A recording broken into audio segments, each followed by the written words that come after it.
आइए अब हम दूसरा पद पढ़ते हैं रैदास जी का। ऐसी लाल तुझ बिन कौन करे, गरीब निवाज गुसैया मेरा, माथे छत्र धरै, जाकी छोत जगत को लागे, तापर तू ही डरै।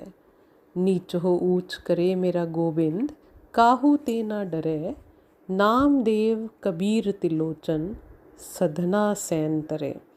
कह रविदास सुनो रे संतो, हरजियो ते सभे सरे।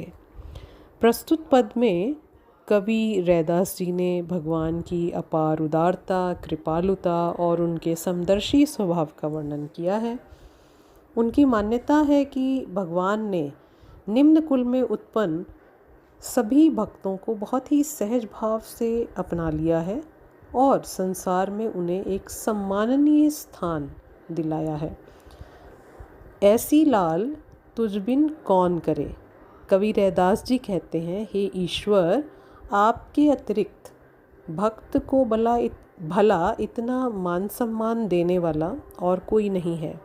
अर्थात नीची जाति में उत्पन्न होने के कारण समाज में तो आदर सम्मान मिलता नहीं है, लेकिन ईश्वर के यहाँ जातिगत भेदभाव नहीं है। वे सबके सम्मान की लाज रखते हैं, वे सबके स्वामी हैं। गरीब निवाज गुसैया मेरा, माथे छत्र धरे। कवि रैदास जी कहते हैं कि मेरा जो स्वामी है, मेरा जो गोसाई है, गुसैया है, वह गरीब निवाज है, अर्थात दीन दुखियों पर दया करने वाला है। और इस स्वामी के कारण ही मेरे माथे पर, मेरे मस्तक पर छत्र धारण करा दिया गया है। अर्थात ईश्वर भक्ति के कारण मुझे समाज में मान और सम्मान प्राप्त हुआ है। अगली पंक्ति में वे कहते हैं, जाकी छोत जगत को लागे, तापर तू ही डरै। अर्थात सांसारिक लोग निम्न जाति में उत्पन्न हुए मनुष्य के प्रति स्पर्श दोष मानते हैं, उसे अछूत मानते हैं, उसे छूने पर वो समझते हैं कि वो भी अछूत हो जाएंगे, इसलिए वो उनसे दूर रहते हैं, उनको छूना भी पाप समझते हैं। लेकिन ईश्वर ऐसा नहीं मानता। ईश्वर ही एकमात्र ऐसा है जो उन सभी निम्न जाति में उत्पन्न हुए लोगों पर भी अपनी कृपा करता है, उन पर भी अपनी कृपा बरसाता है, उनसे वो प्रसन्न रहता है। नीचो ऊंच करे मेरा गोविंद, काहू ते ना डरे। अब वे कहते हैं कि निम्न जाति के लोगों को ईश्वर ऊंचा बना देता है, समाज में उनको आदरणीय स्थान दिला देता है, और ऐसा करते हुए उसे किसी का भय नहीं होता, वो किसी से डरता नहीं है। तो यहाँ पर एक तरह से कवि रैदास जी ईश्वर के जो गुण हैं हमें वो एक एक करके गिना रहे हैं। पहला उन्होंने हमें गुण गिनाया कि उनके ईश्वर गरीब निवाज हैं, दीन दुखियों पर दया करने वाले हैं, गोसाई हैं, सबके स्वामी हैं, और फिर वे नीची जाति में उत्पन्न लोगों को सम्मान भी दिलाते हैं। और अब अगला उन्होंने यहाँ बताया कि वे निडर हैं, डरते नहीं हैं किसी से ऐसा करते हुए, और नीची जाति के लोगों पर भी वो कृपा करते हैं। अगली पंक्ति में वे उदाहरण देते हैं कुछ कवियों का, कुछ संतों का। नामदेव कबीर तिलोचन, सधना सैन तरे। अब यहाँ पे नामदेव जो हैं वो एक संत हैं। इसी तरह कबीर जी के बारे में आप पढ़ चुके हैं पिछली कक्षाओं में, ये भी एक संत कवि हैं। त्रिलोचन भी एक वैष्णव संत हैं। सधना और सैन ये भी भक्त कवि हैं।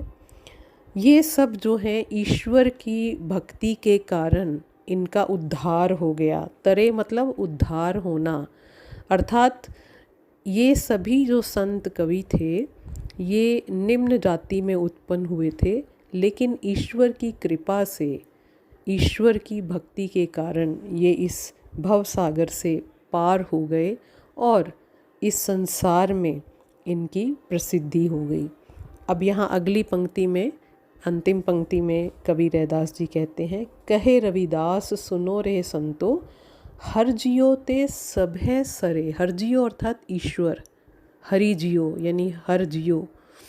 अब वे कहते हैं कि सभे सरे यानी मेरा ईश्वर जो है वो कुछ भी कर सकता है, वो इतना समर्थ है कि उसके अंदर इतनी शक्ति है कि वो कोई भी कार्य कर सकता है, एक नीची जाति के व्यक्ति को ऊंचा स्थान दिला सकता है संसार में। और इस तरह वे हम सभी को उस ईश्वर भक्ति की ओर प्रेरित करते हैं। अब इसमें भी अलंकार आप देख सकते हैं, जैसे मेरा माथे छत्र धरे। अब मेरा माथे में यहाँ पर अनुप्रास अलंकार है, माँ और माँ की आवृत्ति हो रही है। इसी तरह आप और अंश भी इसमें ढूंढ सकते हैं, जहाँ पर भी दो दो वर्ण या तीन तीन वर्ण एक साथ आ रहे हैं, एक ही वर्ण 2 या 3 बार आ रहा है। जैसे अंतिम पंक्ति में आप देखिए, सुनो रे संतो, स और स आ गया है। इसी तरह इसके ऊपर वाली पंक्ति में भी सधना सैन 2 बार स आ गया है।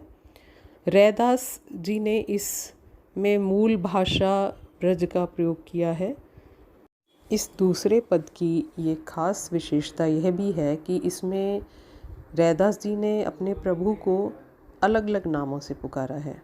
जैसे पहली लाइन में वो लाल शब्द लिखते हैं, दूसरी में उन्होंने गरीब निवाज और गुसैया शब्द का प्रयोग किया है, और चौथी लाइन में उन्होंने गोविंद शब्द का प्रयोग किया है, और अंतिम लाइन में वे हरजियो शब्द का प्रयोग करते हैं।